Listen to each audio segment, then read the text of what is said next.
we're both going somewhere and both going to eat, just half. They should pay for my time. They should pay for me to eat food without knowing what their financial situation is, because you don't date somebody for no reason. How do you ask, are you in debt? Do you know about OnlyFans? Yeah, of course I do. The whole thing I'm trying to do is break the stigma of it. If I'm being completely honest, so hello guys, welcome to the OhKay Podcast number 7. I am welcomed today by a wonderful guest, Paige. Would you like to introduce yourself? Hi, I'm Paige Modestou, and that's me. Don't know what else I was going to say there. No worries. So Paige runs a very, very interesting Instagram and blog, all of which I'm going to describe for you beautiful viewers, because I know how in the beginning of the podcast the guest is a bit nervous. So if you guys want to read about cuffing season, a very fancy time, when we're all going out trying to look for that special someone, or maybe you want to learn how to deal with rejection. How does that go? How does that feel? Or maybe you're thinking about, you know what? I'm so goddamn pretty, so I want to know about my pretty privilege. Or girls, maybe you just want to understand how it feels to chase the guys from the perspective of another girl, Or one of my personal favorites, a survival guide for boys. All this and so much more featured in Paige's Power Hour. You talk about loads of issues that should be talked about more. So what kind of stuff do you do on your blog? I write about lots of different things that I think about, and some taboo subjects, sexuality and gender and feminist stuff, how your parents pick you up and things like that. Am I allowed to swear as well? Yeah, don't worry, I'll do that. It's fine. It's fine.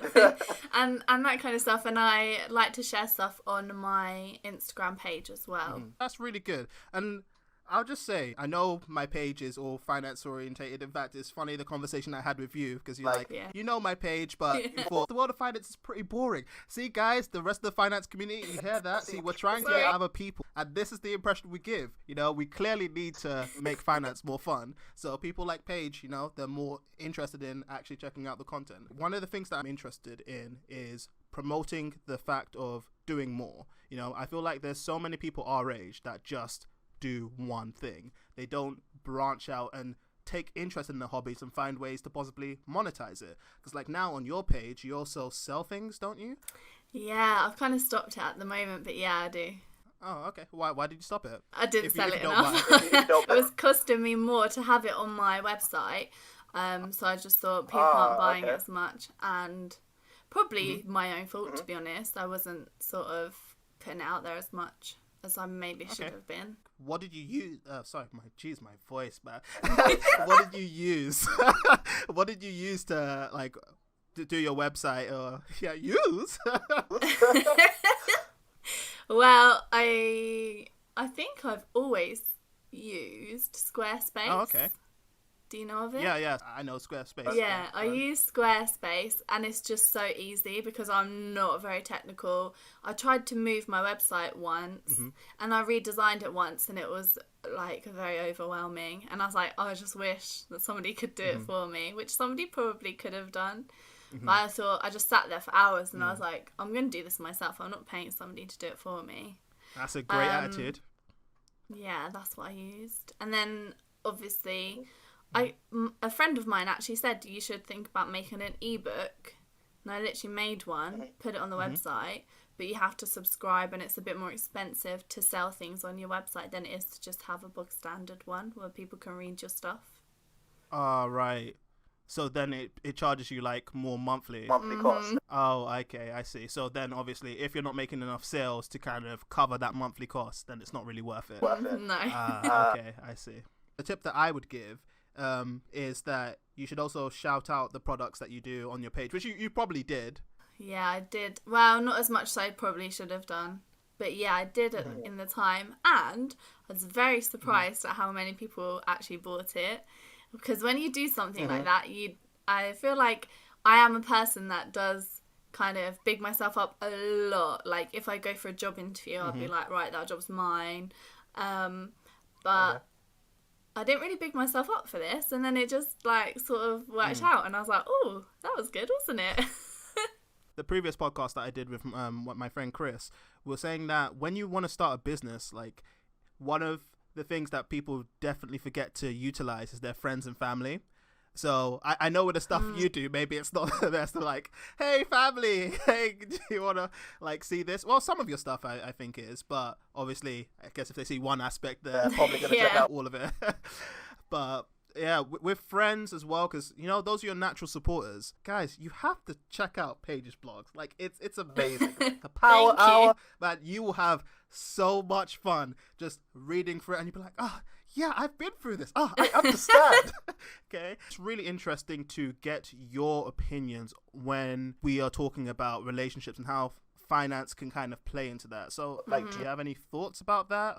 Yeah, kind of. So I haven't been in a relationship for a while, like almost 3 years. And I have so many thoughts. I don't even know where to start. But let's start when I was in a relationship. Okay. It's funny. It's like, I don't know if it's because we were in different roles or whatever, but my boyfriend at the time was earning double what I was earning, which to me was just, I don't know, it was really tough. Okay. Because I'm quite an independent person. But in that relationship, I very much depended on him to pay for things for me. We'd go out for dinner with my friends and their partners. They would all split the bill. But me and my boyfriend, we wouldn't. So he would pay for it and I'd be really embarrassed by that. But like, it's not like I was forcing him to do it. That was his own choice. And we had a conversation once and I was like, look, I'm really embarrassed because my friends are paying for themselves and I'm sort of like, I look like I'm stinging off of you, but I'm not. Like, you want to pay for me. And we came to this agreement that when we go out for dinner, he'd sort of say, oh, you can pay me back later, just to sort of save face in front of my friends, but actually I wouldn't. Like, if I needed to pay him back, I would. But usually he was just quite happy to pay for it because he was earning way more than me. And because we were together, we saw a future together, which obviously didn't plan out, but there we go. He was... Things happen. Yeah, exactly. But he was... he wanted me to save money so that we could do nice things together and so we could buy a house together. That was sort of like our plan. It's interesting when you say that because just from a guy's perspective, like... I'm not going to speak for all guys, but I can say that it's when it comes to like, especially dates, you know, like dinner dates and stuff, it's very much like ingrown in our society. Like, okay, us guys, you know, we're going to pay, you know, so, and it's very much an ego thing for some guys. Like they feel like if they aren't going to pay, then they feel like less of a man, unfortunately. Whereas like, I feel it's pretty common and standard, like even if you're in a long-term relationship or whatever, you know, it's a half thing. And I've had many disagreements about this with some of my female friends, but you know, if we're both going somewhere and we're both gonna eat, you know, just half. Yeah. If I go on a date, and I've been on plenty of dates, I'm very much happy to pay, like, for myself. I'm so happy to do that because you don't know what someone's financial situation might be. But also, if they offer to pay for me, I'm not going to say no. I'll be like, yeah, okay. I understand. But, like, I've been in the situation where, like, I dated somebody and they paid for the first dinner, the second dinner, then I paid for the third. Or, like, I had a first date with somebody, I planned the day and planned a picnic, and they travelled to me and paid for everything else. So, like, if we went out somewhere else, something to drink, like, they paid for that. So, it's kind of like, I'm quite open to it, but then I argue in my head a lot sometimes, and I think, actually, if someone wants to spend time with me, yeah, they should pay for it. They should pay for my time. They should pay for me to eat food. No, I get what you're saying. To be fair, it's something I preach on my channel quite a lot. Like, time is our biggest asset. So, guys, if you're going on dates, and girls as well, you know, like, you don't want to waste anyone's time. Although, if you didn't want to go, then I would understand more of the idea that your time should be paid for. But if it's a mutual thing that you're both going to enjoy each other's time, then I feel like it should be a half-half. But Does that make sense? if you don't want to go and you're going just to get your dinner paid for, go and get a sugar daddy. Like, go and get a cougar mum or whatever they're called. Like, why would you go on a date if you don't want to go? You've just reminded me of another topic I really want to touch on. How would you say, because I know you've already kind of touched upon it a bit, but how would you say that dynamic changes between being in a relationship compared to being single? Well, like, in a relationship I felt really safe because I used to be an estate agent, I think I've told you, have I not? Yes. Yeah, so like I know how tough it is to try and get a mortgage and to save up to buy a house. Most people where I live, Baba Bowie. most people want to buy. I don't know why. I think because it's more achievable to be able to buy here than it is to buy in London or like in somewhere that's closer to London. So if there's two of you, there's more income. And now that I'm single, I'm like, Baba Bowie. like, it's just me. That's me. I can only depend on me. If I want to buy something and I'm not in a relationship, I have to do it by myself. And I don't really have plans to buy a place right now. Because obviously, as you know, I want to move to London. I'm going to have to rent. And that's so ridiculously expensive. I'm like, am I ever going to buy a house? Because I'm just going to be spending money on rent all the time. It's crazy. Yep. So I think, to summarise, being in a relationship for me was so much more comfortable. And I could have stayed in that relationship and been quite comfortable, but and I may now have had a mortgage. Who knows? I could be engaged. I don't even know. I think as well is that the whole like your parents want you to do that because that's the comfortable, suitable narrative that you go down. And for me to be like, Baba Bowie. No, sorry.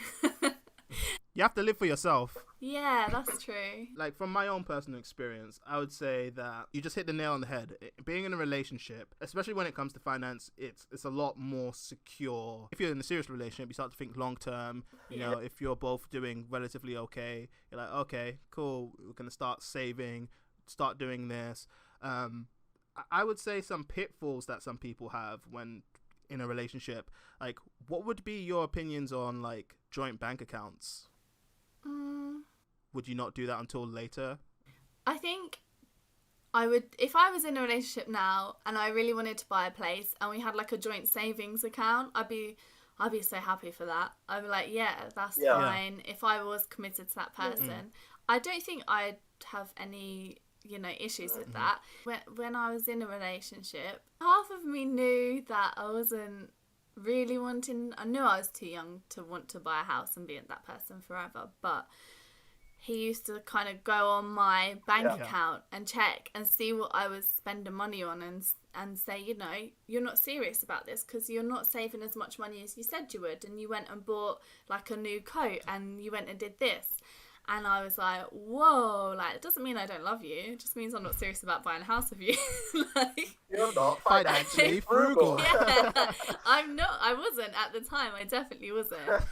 I think once I have something in my brain and I actually truly want it, like, I'll work towards it. Like, I want to move to London and I want to rent, and I'm, like, saving my money to be able to have enough savings there to do to be comfortable anyway. Which I'll probably blow through it as soon as I'm there because it's so bloody expensive. But no, I wouldn't have any problems with a joint bank account, I don't think. Yeah, see, when it comes to London, my advice to you, because obviously I used to live in Spitalfields, like pretty much central London, like right next to like Liverpool Street. And London is a place where you can easily blow through any amount of money that you have. You have to go into living there with a mindset that you are only going to spend X amount, because there's so much temptation everywhere. I was like, okay, I'm jumping on veganism. Then there's vegan shops everywhere. Like, I could buy vegan Burger King, vegan McDonald's, like just everything is just right there. It's also very easy to fall into lifestyle inflation because, everyone around you is dressing all hip, dressing all nice, and like, I can go down to Camden, buy all these nice things. I would just advise you that you're working really hard now. Like, I know you're working really hard. The last thing you want to do is go to London and blow through like months of savings, because that's hours and hours of time worked. I know you're not very into investing, but even other things that you want to buy, like a house now, like Yes. saving up eventually to be able to put money into that, I think would be a good thing. Like you said, like it's not that I'm not into it. It's just I don't know enough about it. Just took a short break because of technical issues. So I was dating somebody before all this lockdown malarkey, and I was listening to another podcast, and there's 3 girls on the podcast, and they were saying, like, when you date somebody, you don't want to date them and then start catching feelings for them and then start getting serious with them without knowing what their financial situation is, because you don't date somebody for no reason. You date somebody because you see a future with them, maybe, like you take it a bit more seriously when you really start to like them. And it's like, when do you ask and how do you ask, like, are you in debt? Do you know what I mean? Like, and when I was dating this girl, I'd listened to this podcast, and I was like, shit, mate, I don't know, does she have any debt? Like, I'm catching feelings for her. Do I ask her now? So I just asked her. I was like, look, I was listening to this podcast and it made this point. And I was like, yeah, I've never thought about that before. You date somebody, how is it that you ask them? And how would you feel if somebody asked you that? And I think because I'm quite open-minded, I'd understand if somebody asked me. That's a really good point. Yeah. Do you ask, can I see your bank account? What do you do? Okay, guys, we're back. You won't believe the amount of technical difficulties that we're having. I currently have like 3 different mics set up, like 2 different pairs of headphones. Mum's phone numbers are having to be called. You know, it's all over the place. So thank God this isn't live.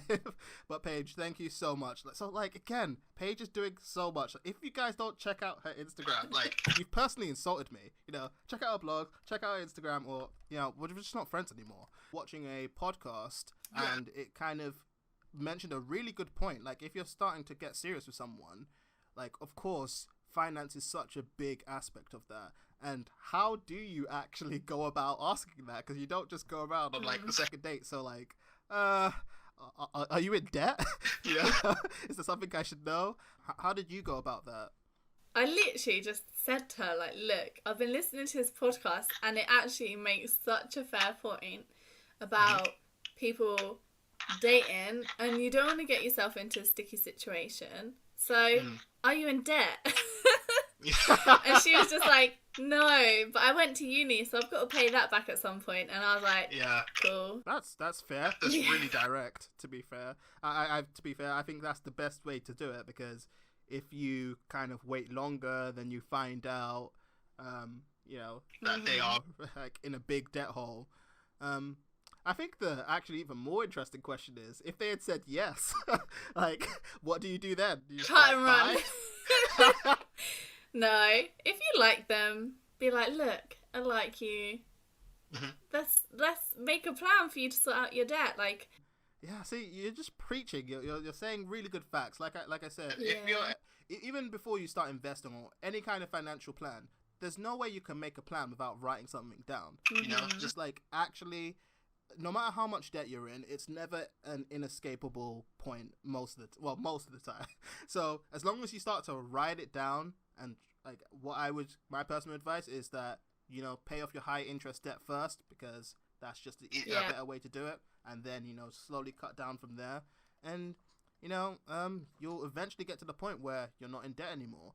But that's one way to do it. Another way is to increase the amount that you actually earn. So one thing I actually also want to go into is people taking grinds to whole other levels. So my opinion on this next topic that I'm about to bring up, I'm just going to reserve it for now. So guys, you need to keep on watching if you want to hear it. But Paige, do you know about OnlyFans? Yeah, of course I do. Okay, so when it comes to grinds and hustles, you know, people our age now, you know, they're really getting creative, you know. So what's your opinion on OnlyFans? Rate it. If that's what you want to do, that's what you want to do. And I think, again, I think it's kind of like the feminist in me. It's like, do you know what? If people are going to sexualize us and take our bodies and values for how sexual they are, like, Baba Booey. start charging them money for it, because why not get a financial gain out of it?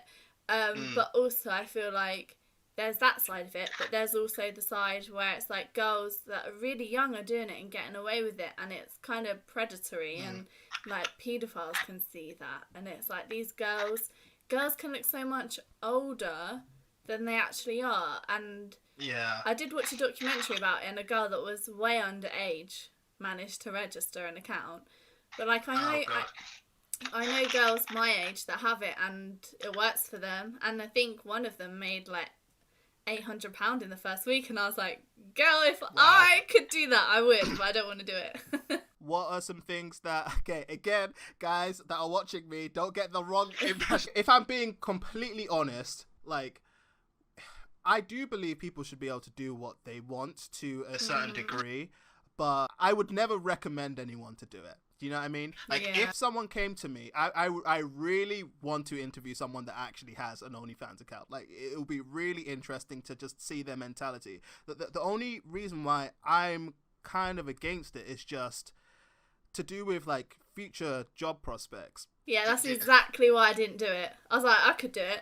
I could take nudes all day if I was getting paid for that, that's good. But for my future career, I'm like, I don't think I want to do that. Yeah, and like you said, so many people are doing it young, and I feel like an aspect that loads of people do not take seriously enough is the internet. Like, even friends of mine that, like, you see how my channel's set up, like, I don't show my face. I try to keep very private to myself, and this is just talking about something with money, let alone if I was posting nudes, it's like, imagine. If I was like, I once, guys, I just want to emphasize, once something's on the internet, it's always there. Like, no matter what you do. I think not even necessarily on the internet. If it's on your phone, as long as your phone's connected to the internet, surely someone's got that somewhere. That's a point. That's the point. It really depends on the precautions that you take. So it's just that, like, when these young people make OnlyFans accounts. The funny story is, I actually have a friend that became TikTok famous, and she somewhat recently created an OnlyFans account, which I'm pretty sure would be doing very well based off her following size. But I honestly couldn't help but be like, no, like go, do what you want. But I don't see that being sustainable. Do you know what I mean? Like, I've yet to come across an OnlyFans, like, again, this may be me being very judgmental, but I've yet to see an OnlyFans, what do you call them? An OnlyFans baby, or like someone that has an OnlyFans account that's like, I'm doing this and I'm saving all the money and I'm investing it and I've put it into a house. It's more like I'm using this to just get money now to buy more things that I don't really need right now. If that makes sense. Could you say the same thing about YouTubers that get money, or Instagram influencers that get money? Is it not the same thing? It's just a bit more skin. That's a good point, but I would say it depends on what type of content you are making. Like, now, like, you have a good point. Like, let's say now, if I was going around being like old school Jake and Logan Paul, like doing some God forbid.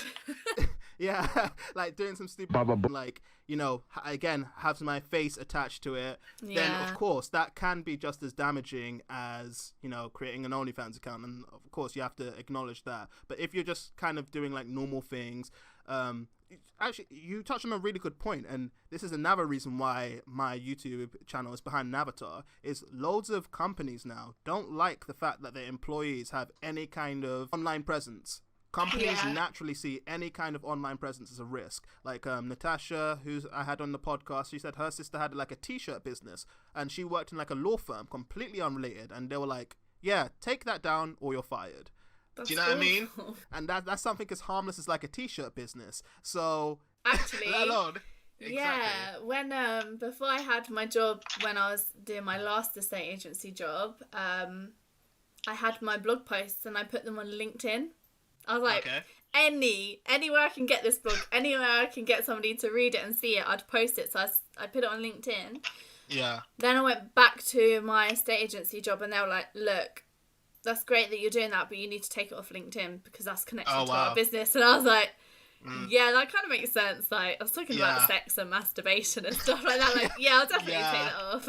Sorry. I can understand that. Yeah. And it's a shame that is a taboo thing, because like at the end of the day, it's not like those industries don't earn a lot of money. You know, in the investing community, we will call like companies that have those kind of products, we call them sin stocks. So things that sell tobacco, alcohol, sex related things, you know, sin stocks. So it's weird, but like those companies still make so much money, and let's be real, the world revolves around money. So why is it such a taboo thing to talk about? Because, you know, everyone engages in it. Well, most people engage in it. Yeah, that's true. And I felt so awkward deleting it, because it's like the whole thing I'm trying to do is break the stigma of it being a taboo thing. But here I am taking it down, being told it's not a good thing for the business. Yeah. Which I get. Some people don't understand that, but also some people do. Some people like that about me, and then some people don't. I'm like, whatever. But here's the ironic thing is, if you created some kind of following and you had a big enough audience, it would get to a point now where people don't really care what you've done in the past. So like, you must know Mia Khalifa. Yeah. Yeah, obviously like a very well-known porn star. And now she's obviously transitioned away from that, and she does loads of other stuff. So she still has a career, despite what she did. And I don't even want to put that in a bad light, because at the end of the day, you know, we consume that content. So vilifying people that do it doesn't really make any sense. Exactly. So, like, I can't lie, I've watched her videos. Yeah, exactly. So, but it's just sad that with smaller people that are trying to do that, of course, you have to be over the age to be able to, like, you know, participate in that stuff. But it's just sad that it's, like, shunned. Do you know what I mean? Yeah, definitely. If my friend ever does come on the podcast, like someone that is making a lot of money, probably on OnlyFans, and you're young, invest. That's the one thing I'll say. Because, like, at the end of the day, if you make a lot of money young and you're doing something that could potentially disrupt your future career prospects, you want to know that if you can't be hired in the future, at least you're stable. Yeah, that's the thing. That's true. Yeah. So I'll say if you get to the point where, okay, OnlyFans can make you, like, let's say £400,000, put that into dividend-paying stock, and that is a steady income for, like, the majority of your life. Sorry, my dog is deciding to go crazy. How would you like to see the world change when it comes to these things? What, like money and investing and stuff? Oh, well, yeah, money investing or... yeah, go on.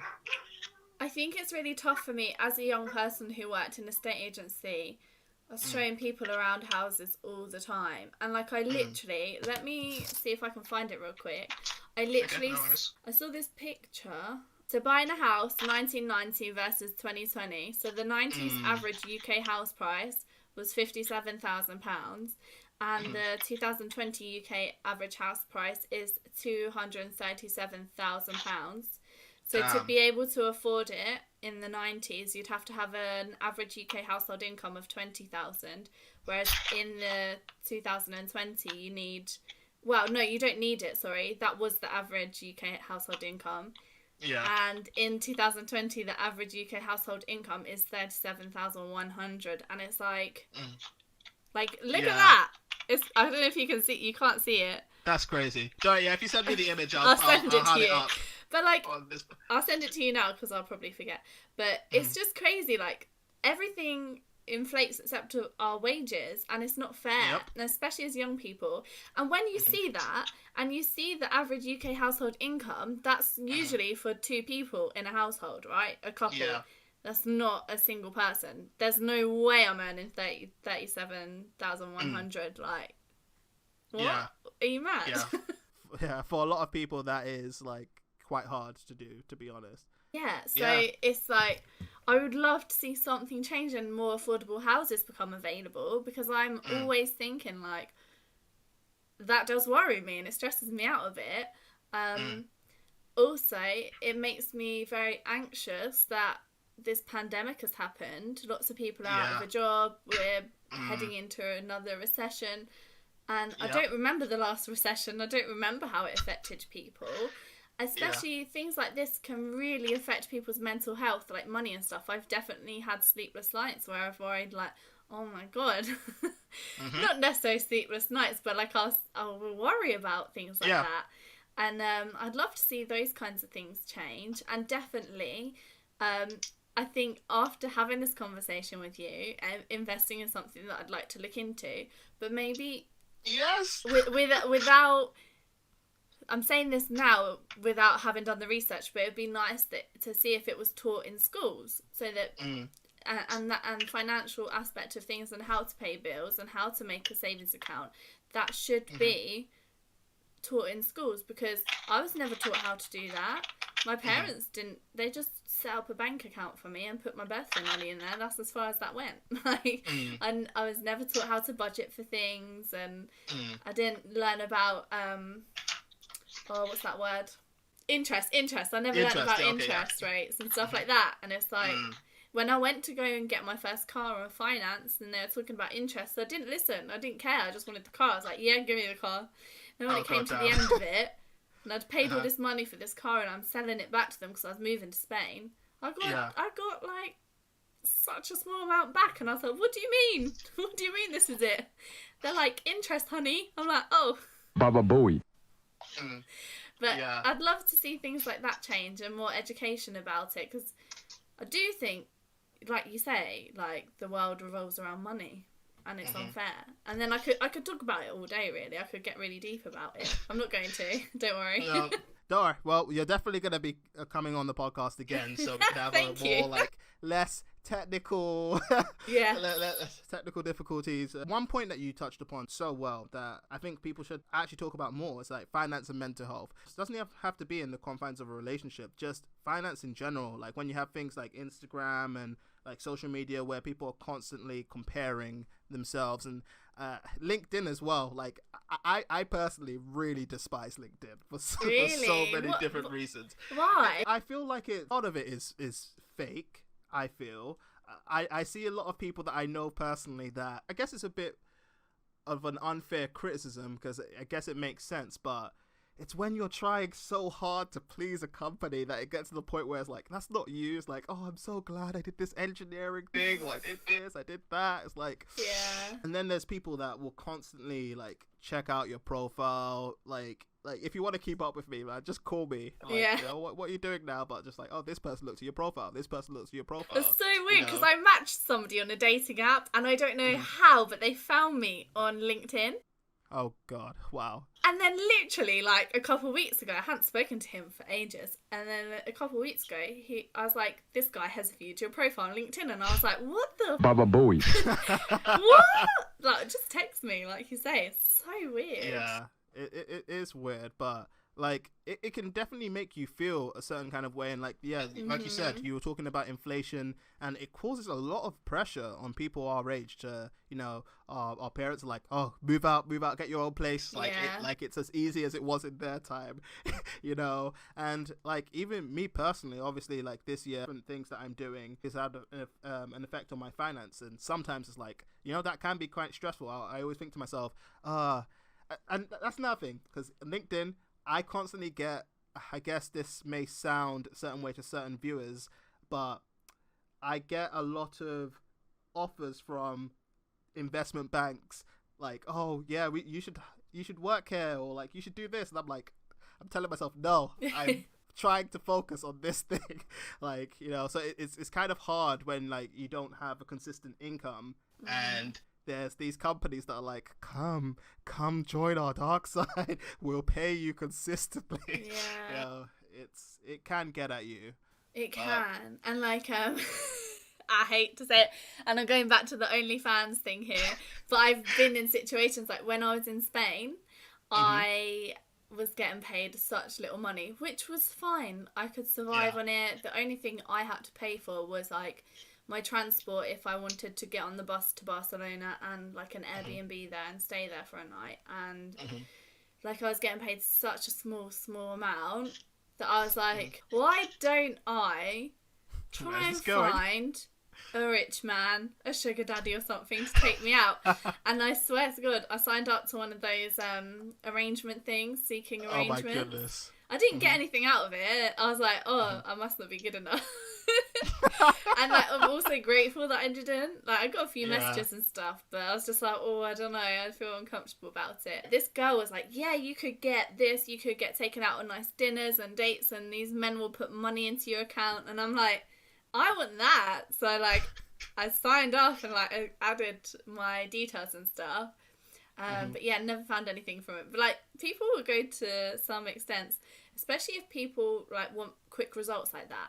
But I think whereas with investing, and there was, you know, that episode of yours that you're talking about, your friend with the sister with the I think she said people expect fast results, and like, no wonder they do, because we live in a society that you know, you literally go on Google, you've got an answer.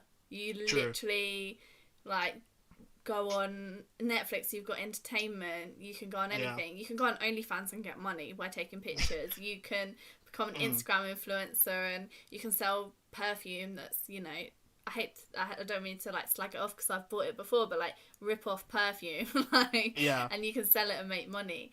So it's like, no wonder why people do that. I thought about even selling my underwear. I was like, why not do that? That's easy, quick money. Like, move to Japan. Do you know what I mean? I never did it, but still, like, I don't know where I was going with that. Anyway, I went off on a tangent. There we go. Don't worry. Just in the sake of time, unfortunately, I feel like, you know, the conversation's flowing, and I feel like there's so much more we can talk about. We'll save it. You guys need to comment, like, you want Paige on again, which she's going to be on again, regardless. Yeah. Please make sure you like, subscribe. Make sure you check out all of Paige's stuff. Like, guys, seriously, it's great Paige's content. Power Hour. Go and check it out. Please do. But that will be it. Okay. So see you guys later. Yes, thank Remember, you. Subscribing to me will pay dividends to your future. See you later. Bye. Okay. That was cool. Thanks so much for that, Paige. That was actually really good.